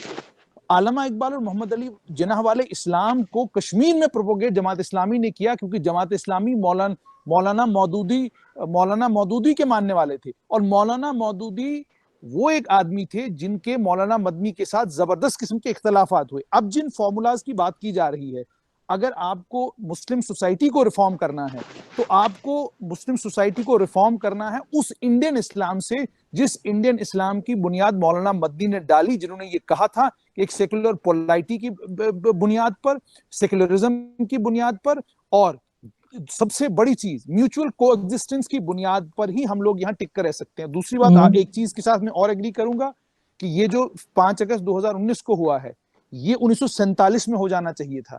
आपने जब, जैसे मैंने पहले ही कहा, आपने एक मखसूस आबादी को ये कहा कि जनाब आप स्पेशल हैं। और एक और चीज, इन तमाम चीजों को आप काउंटर जो है, इस्लाम को काउंटर आप इस्लाम से कर सकते हैं। कुरान में साफ तौर पर ये लिखा गया, हदबंदी की इजाजत नहीं है। हदबंदी का मतलब होगा आप कोई स्पेशल स्टेट बन के किसी जगह रह नहीं सकते। आप कोई स्पेशल स्टेट नहीं है, आप बिहार यूपी की तरह एक स्टेट हैं और आपको इसी तरीके से बाकी मुल्क के लोगों के साथ मिलकर रहना पड़ेगा। लेकिन मुझे अफसोस इस चीज का है कि जम्मू कश्मीर में इस्लाम का इस्तेमाल सियासत के लिए किया गया, और जितना पोर्शन इस्लाम का सियासत को सूट करता था, वो जब गिलानी साहब को सूट करता था तो वो आईने हिंद की ऊपर हल्फ लेकर जो है मेंबर ऑफ लेजिस्लेटिव असेंबली बन गए। जब उनको सूट नहीं किया तो उन्होंने कहा कि जनाब हम गासिबाना कब्जे में हैं, हमें हिंदुस्तान के खिलाफ लड़ाई लड़नी है और आजादी लेनी है। और इसमें तेल डालने का काम जो है वो पाकिस्तान ने किया। अगर उस पॉलिटिकल इस्लाम की बुनियाद जो जमात इस्लामी कश्मीर में डाल रही थी, क्या हिंदुस्तान की हुकूमत को पता नहीं चली? क्या वो सोए हुए थे? अगर उस पॉलिटिकल इस्लाम की बुनियाद, जब मौदूदी के इस्लाम की बुनियाद कश्मीर में डाली जा रही थी, तब आपने ये क्यों नहीं किया कि वो इस्लाम जो पूरे मुल्क भर में था और जिस इस्लाम ने म्यूचुअल कोएग्जिस्टेंस को एक्सेप्ट कर लिया था और म्यूचुअल कोएग्जिस्टेंस को ही अपनी बुनियाद मानता था, आपने उसको कश्मीर का भी जाने ही नहीं दिया। आपने हमें रखा जी आप जी स्पेशल हैं, आप बिल्कुल अलग थलग रहिए, मजे करिए जिंदगी के, कुछ नहीं होगा आपके पास, बस जिस वक्त भी यहाँ पे इलेक्शन आएगा हम आपको पाकिस्तानी नमक दिखा देंगे, सब्ज रुमाल दिखा देंगे, रावलपिंडी का रास्ता खोलने की बातें करेंगे। These things have happened, and do you know what has happened? Government of India has allowed these things to perpetuate in Kashmir, and it is because of this reason that the community, ये कश्मीरी पंडित community के बारे में मैं आपको जरूर बताऊंगा।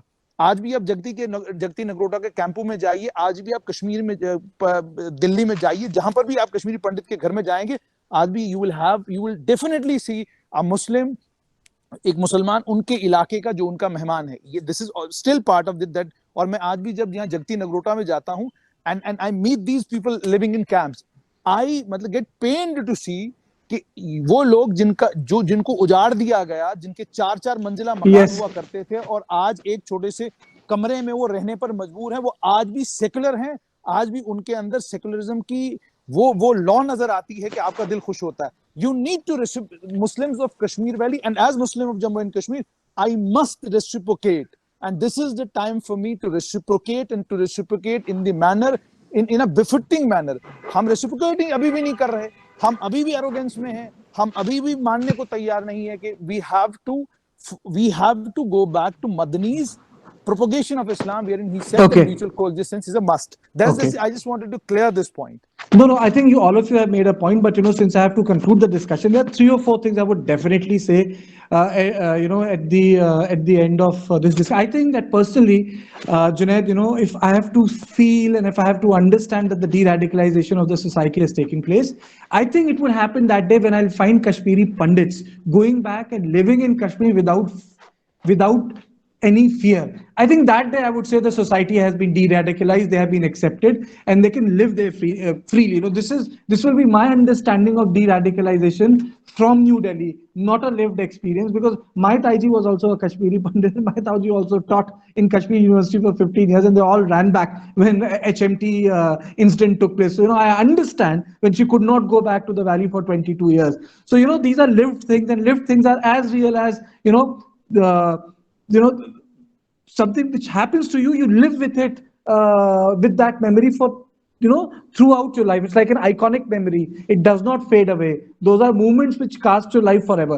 Second point, I would really like Aditya, because, he organized everything, to, incorporate in some of the, panels, because I realized that over the discussion on de-radicalization, everyone spoke on madrasa and everyone spoke on Jamaat-e-Islami, Pakistan and other issues. But the complex part. Can I make one point? Just one quick point. Yes, Junaid. After this, you can make a quick point. One quick point. Tell me.